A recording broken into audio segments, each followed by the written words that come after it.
Mustafiz ধোনিকে wicket keeping ছেড়ে স্লিপে দাঁড়াতে বাধ্য করছে লাইভে এসে গুরুত্বপূর্ণ তথ্য দিলেন ধোনি।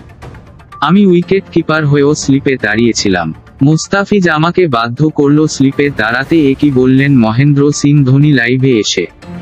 সম্মানিত ভিউয়ার্স, ধোনি লাইভে এসে কি বলল, কেনই বা মুস্তাফিজ ধোনিকে স্লিপে দাঁড়াতে বলল, জানতে হলে আজকের সম্পূর্ণ ভিডিওটি দেখুন। আর আমাদের চ্যানেলে নতুন হয়ে থাকলে অবশ্যই চ্যানেলটি সাবস্ক্রাইব করবেন। দর্শক বন্ধুরা, আপনারা হয়তো জানেন ডেথ ওভার ভালো ভালো বলারও মাইর খায়, কিন্তু মুস্তাফিজের বিষয়টি তো আলাদা। মুস্তাফিজকে দেওয়া হয় 19তম ওভার বোলিং করতে। কলকাতার বিপক্ষে মুস্তাফিজের মহেন্দ্র সিং ধোনিকে স্লিপে দাঁড়া করালো।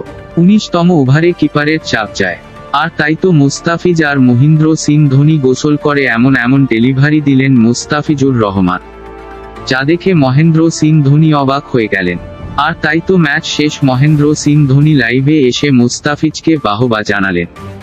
এটা মুস্তাফিজের একা সম্মান না, পুরো বাংলাদেশ টিমের সম্মান। তো দর্শক বন্ধুরা, আজকের ভিডিও এ পর্যন্তই। সবাই ভালো থাকবেন, সুস্থ থাকবেন।